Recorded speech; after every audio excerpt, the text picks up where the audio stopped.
পাশে বিশ্বকাপের ইতিহাসে সবচেয়ে সফল দল আর অন্য পাশে স্বপ্ন ছুঁতে মরিয়া ইউরোপের দেশ নরওয়ে। তবে নকআউটের মঞ্চে হেরে যাওয়া মানে সব সুযোগ শেষ।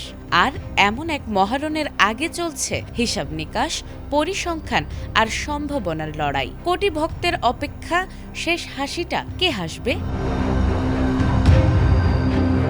ফিফা বিশ্বকাপের শেষ ১৬তে রোববার মুখোমুখি হচ্ছে ৫ বারের বিশ্ব চ্যাম্পিয়ন ব্রাজিল ও ইউরোপের উদীয়মান শক্তি নরওয়ে। ম্যাচটি ঘিরে আগ্রহের কমতি নেই। এরই মধ্যে অপটার সুপার কম্পিউটার ২৫,০০০ সিমুলেশন চালিয়ে জানিয়েছে এই লড়াইয়ে জয়ের দৌড়ে স্পষ্টভাবেই এগিয়ে ব্রাজিল।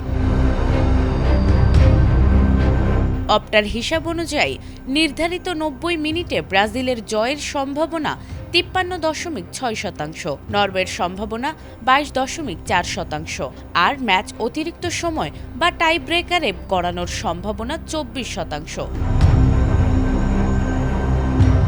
শুধু ম্যাচ জয় নয়, কোয়ার্টার ফাইনালে ওঠার সম্ভাবনাতেও এগিয়ে সেলেসাওরা। ব্রাজিলের শেষ ৮-এ ওঠার সম্ভাবনা ৬৫.৬%, যেখানে নরওয়ের সম্ভাবনা মাত্র ৩৪.৫%। জিততে পারলে কোয়ার্টার ফাইনালে তাদের প্রতিপক্ষ হবে ইংল্যান্ড অথবা মেক্সিকো।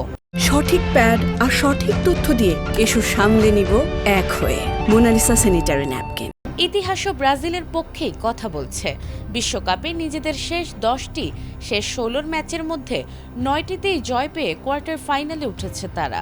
শুধু ১৯৯০ সালে আর্জেন্টিনার কাছে ১-০ গোলে হেরে বিদায় নিতে হয়েছিল। তবে নরওয়েকেও হালকাভাবে নেয়ার সুযোগ নেই।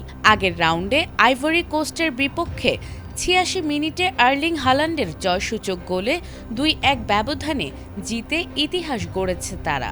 বিশ্বকাপের নকআউট পর্বে সেটি ছিল নরওয়ের প্রথম জয়। অন্যদিকে জাপানের বিপক্ষে শেষ মুহূর্তের লড়াইয়ে ২-১ ব্যবধানে জয় তুলে নিয়েছিল ব্রাজিল। কাসেমিরোর সমতাসূচক গোলের পর গ্যাব্রিয়েল মার্তিনেল্লির নাটকীয় গোলেই নিশ্চিত হয় জয়। সেই গোলে অ্যাসিস্ট করেন ব্রুনো গিমারায়েস। চলতি বিশ্বকাপে এটি তার চতুর্থ অ্যাসিস্ট। ১৯৬৬ সালের পর এক আসরে ব্রাজিলের হয়ে এর চেয়ে বেশি অ্যাসিস্ট করতে পেরেছেন শুধু পেলে। এখন দেখার অপেক্ষা সুপার কম্পিউটারের ভবিষ্যৎবাণী সত্যি হয় নাকি নরওয়ে লিখে ফেলে নতুন কোনো রূপকথা। নাজমুন নাহার জান্নাত, এটিএন বাংলা।